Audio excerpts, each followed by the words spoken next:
weeks. Months.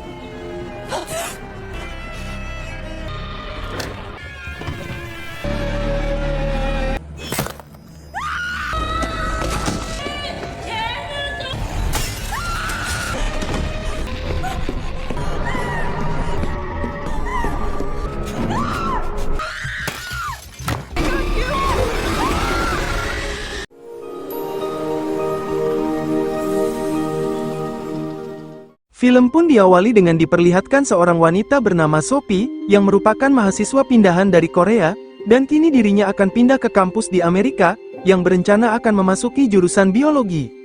Namun karena jurusan tersebut sudah penuh, maka petugas kampus pun menempatkan Sophie sementara waktu di jurusan sejarah Korea. I wanna be honest, looks like it's full. Diketahui, keluarganya sendiri memang asli orang Korea, dan sejak kecil dirinya dan keluarganya sudah tinggal di Amerika. Namun di sini Sophie mencoba bertanya pada ibunya bernama Kelly, alasan mereka semua memilih untuk tinggal di Amerika, bahkan nama keluarganya tidak ada unsur-unsur Koreanya. Ibunya sendiri sulit untuk menjelaskannya, karena memang terdapat masa lalu buruk yang dialami oleh neneknya, sehingga dirinya tak bisa menjelaskannya secara langsung. The best shot at success. More complicated. Sophie pun mencoba bertanya pada ayahnya lewat ponselnya, namun ayahnya juga tak bisa menjelaskan secara detail, dan ia hanya memberitahukan nama Sophie versi Korea. Coming. Sophie sendiri sekamar dengan teman sekelasnya yang bernama Ari, yang juga sesama ras Korea, meskipun mereka berdua sedikit tak terlalu akrab. It's who I am. People like my family. Popular and convenient. Sophie pun memulai aktivitas kuliahnya di hari pertamanya itu, yang diajarkan langsung dengan dosennya bernama Lee Jung, yang tentu berfokus mengajar mata kuliah sejarah Korea. Sophie sendiri juga kini mendapatkan kawan-kawan barunya selain Ari yang bernama Kwon dan Brian, yang mereka semua kebetulan juga mahasiswa asli dari Korea, dan sangat antusias dengan Sophie yang bergabung bersamanya. Karena kebetulan Sophie sendiri memang tak terlalu paham dengan bahasa Korea, ia pun meminta bantuan Kwon untuk menerjemahkan nama dirinya versi Korea. Namun tiba-tiba, Pronounce that.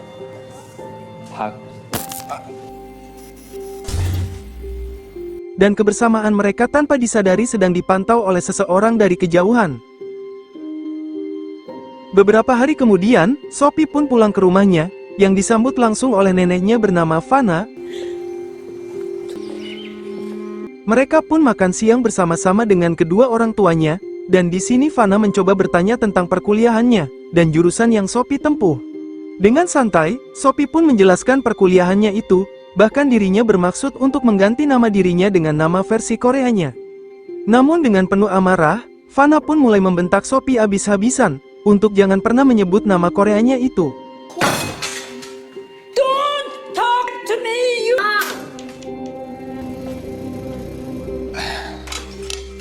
Sophie pun mulai bingung dengan apa yang sebenarnya telah terjadi, sehingga ia meminta kedua orang tuanya untuk menceritakan tentang permasalahan ini.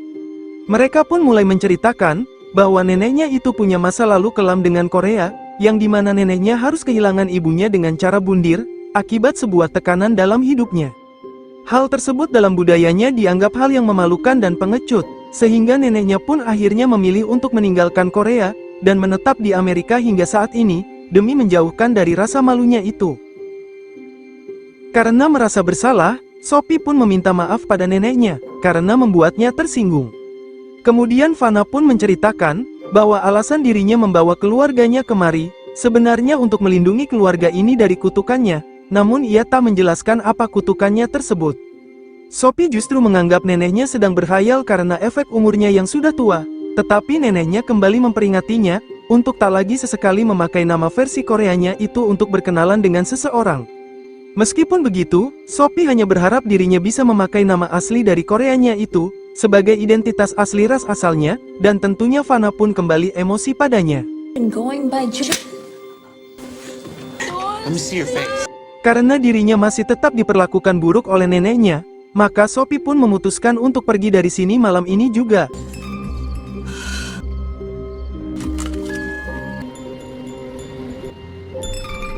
Untuk mengistirahatkan pikirannya, Sophie pun mampir ke sebuah bar untuk sekedar meminum bir. Namun seketika itu, ia tak sengaja melihat seorang pemuda yang tampaknya juga sesama ras dari Korea. Merasa dirinya tertarik, Sophie pun tanpa merasa malu dan takut pun langsung menyapanya, dan juga langsung berkenalan dengannya. Pria itu bernama Jun, dan memang dirinya tinggal di Korea, yang juga sedang merantau di sini untuk kuliah.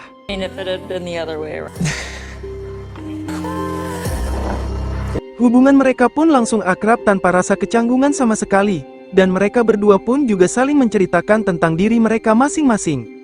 Sophie sendiri merasa tak salah mengenalnya, karena Jun menurutnya pria yang sangat baik, sehingga ia tak segan-segan mengajak Jun untuk menjadi ayangnya, yang menjadi ayang pertama kalinya bagi Sophie sesama ras Korea.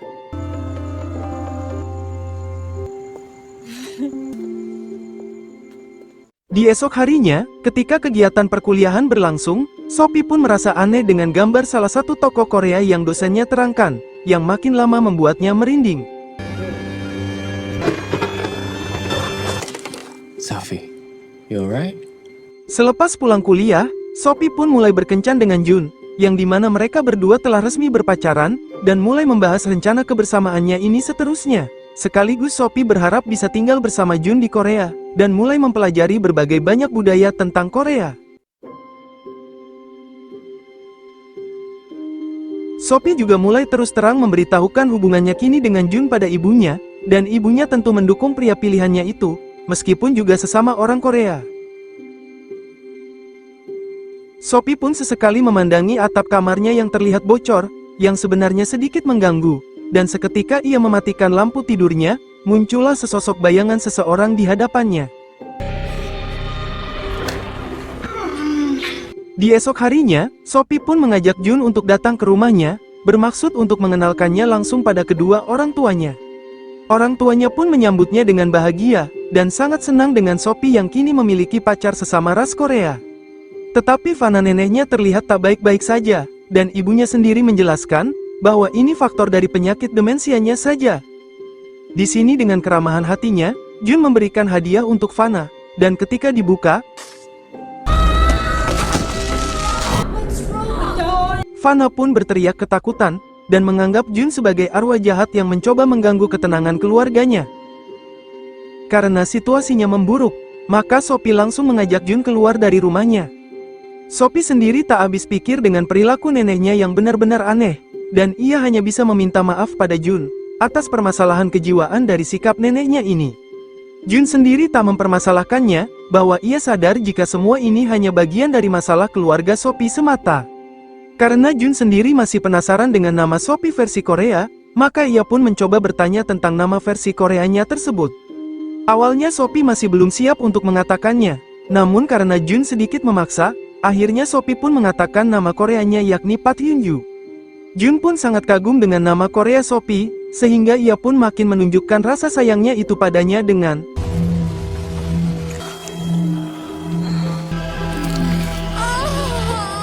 karena terlalu asyik bergelut di atas ranjangnya semalam, membuat Sophie hampir saja telat berangkat kuliah. Awalnya suasana perkuliahannya baik-baik saja, namun tiba-tiba terdengar seseorang yang memanggil Sophie dengan nama Koreanya, yang langsung diikuti oleh semua kawan-kawannya.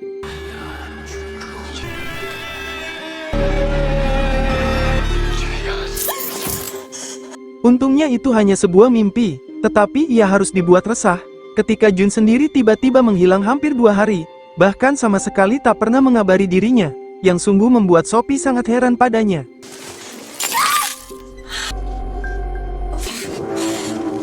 Untuk mengatasi kegelisahannya itu, maka Sophie pun memilih berkumpul bersama kawan-kawannya di klub, dan mulai berpesta bersama-sama.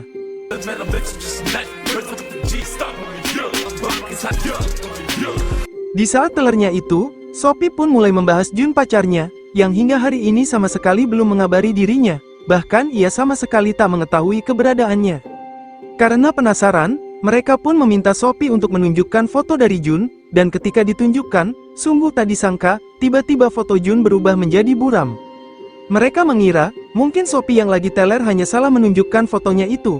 Namun di saat Sophie melihat video klip dari lagu yang mereka nyanyikan, terlihat sesosok dirinya yang berjalan sendirian menghampiri seseorang yang tak lain itu adalah Jun. Dan ketika Jun menampakkan wajahnya,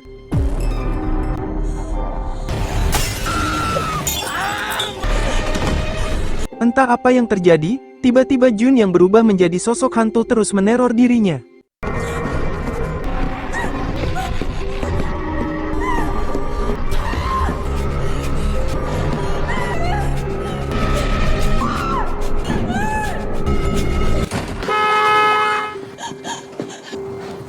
Lalu ia mendapatkan telepon dari ibunya, meminta Sophie segera pulang ke rumah, untuk memeriksa keadaan neneknya, karena saat ini ayah dan ibunya sedang di luar kota untuk mengurus bisnisnya. Meskipun terpaksa, Sophie pun langsung menuruti permintaannya, dan ia pun langsung meluncur ke rumahnya, yang terlihat rumah ini sangat berantakan, akibat dari Vanna neneknya yang mulai depresi. Di sini Vanna pun akan menunjukkan sebuah foto pada Sophie, dan ketika dilihat, terdapat sesosok wanita yang tak lain itu adalah ibunya Vanna, Matoi dengan cara gantung diri, ditambah terdapat sesosok pria bertopi yang mirip dengan Jun. Akhirnya Vanna pun menjelaskan kebenarannya itu, yang ternyata Jun selama ini merupakan sesosok arwah dari seorang bangsawan Korea abad ke-17, yang dikisahkan dulunya dia menikah dengan leluhur Sophie. Namun karena leluhurnya dulu selingkuh dari Jun, akhirnya Jun memilih bundir, sehingga arwahnya pun kini mulai tak tenang, dan mulai meneror wanita dari setiap generasinya, salah satunya buyut Sophie yang kini menjadi korbannya. Only saw one way I came for her.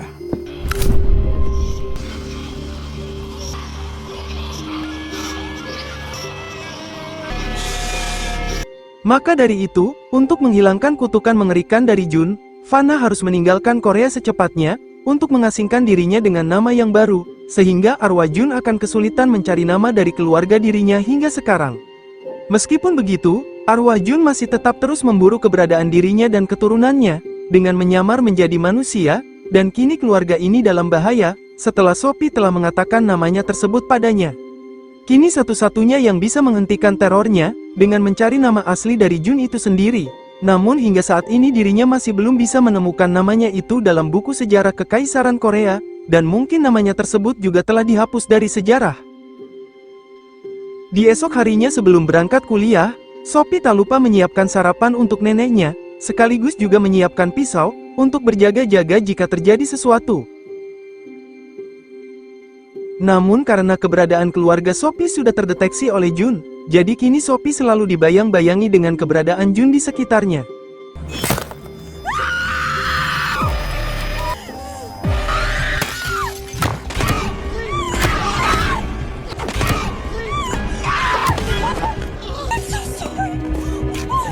Saat kembali pulang, ia melihat neneknya yang tergeletak di lantai, dan Sophie pun segera membawanya ke rumah sakit, yang menurut dokter saat ini kondisi neneknya sedang koma, akibat penyakit demensianya itu.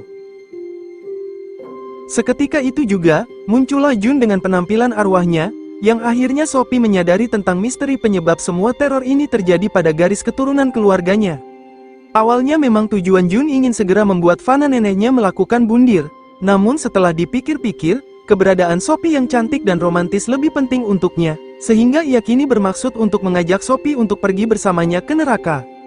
Maka dari itu, Sophie pun kini membuat sepakatan pada Jun, untuk segera menghapus kutukan dari garis keturunan keluarganya ini, dan dirinya berjanji akan menyerahkan sepenuh hati padanya sebagai gantinya.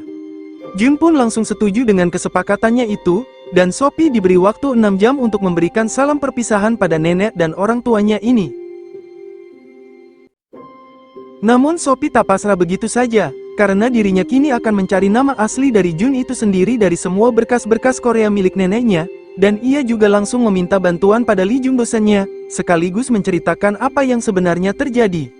Lee Jung pun menjelaskan terjemahan berkasnya satu persatu, salah satunya artikel dari riwayat ibunya Vanna yang Matoi bundir, dan sempat dihapus oleh Vanna itu sendiri dari silsilah keluarganya, hanya agar tidak terdeteksi oleh Jun. Lee Jung pun menyarankan Sophie untuk datang ke perpus yang berisi berkas menyangkut sejarah Korea di minggu depan, karena saat ini perpus tersebut dalam masa perbaikan. Tak mau membuang-buang waktu, Sophie pun nekat menerabas masuk perpus tersebut. Perpus tersebut memang dalam perbaikan, sehingga Sophie harus mencari manual kardus yang berisi berkas tersebut. Floppy disk. Di sini Arita sengaja melihat Sophie yang sedang lari dengan penuh kepanikan, sehingga ia pun bermaksud untuk mencari tahu permasalahannya dari Sophie itu sendiri. Sophie pun sedikit menjelaskan masalahnya saat ini, dan Ari dengan baik hati pun langsung membantu mencarikan berkas tersebut.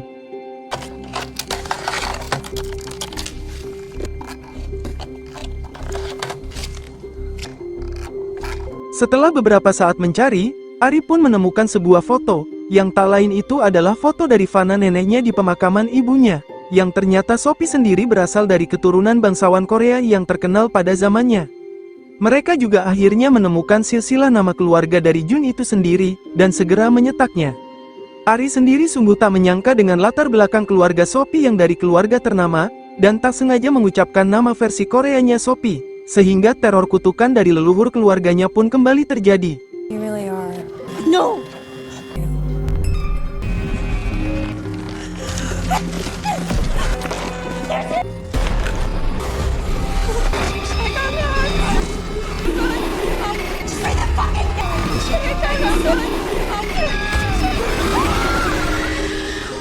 Beruntungnya mereka berhasil mengucapkan nama-nama leluhur korban Jun, sehingga mereka pun berhasil membasmi arwah tersebut. Sophie pun segera kembali ke rumah sakit, yang di sana terlihat Jun masih santai menunggunya. Karena waktunya sudah semakin menipis, maka Jun mempersilahkan Sophie untuk memilih cara dirinya untuk bundir. Namun tak semudah itu, karena Sophie telah mengetahui nama asli Jun yang adalah Chae Gang-nil. Tetapi sungguh tak disangka, hal itu sama sekali tak bereaksi apapun pada Jun.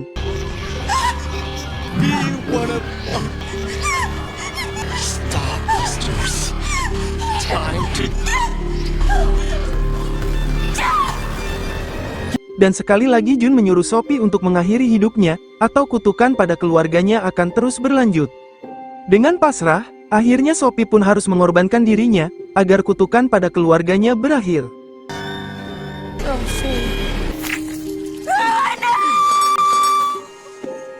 Di saat-saat terakhirnya, Fana juga memberitahukan nama aslinya yang adalah Yi Ji-won, dan menyatakan bahwa kutukan dari keluarganya kini telah berakhir pada dirinya, sehingga Sophie bisa hidup dengan tenang tanpa gangguan dari Jun lagi, dan Jun sendiri perlahan-lahan akhirnya mulai menghilang. Sophie dan keluarganya pun melakukan doa peristirahatan pada neneknya dengan penuh kehormatan, sebagai pahlawan yang telah mengakhiri kutukan dari keluarganya. Namun terdapat fakta yang cukup mengerikan, yang dimana Jun yang dirinya lihat itu sebenarnya nyata atau tidak, karena hasil goyangannya itu dengan Jun, membuat Sophie kini mengalami kehamilan, bahkan kemungkinan teror tersebut akan kembali berlanjut pada anak dari Sophie itu sendiri. Terima kasih sudah menonton alur cerita film ini yang berjudul Dead Name. Tulis komentarmu tentang video ini.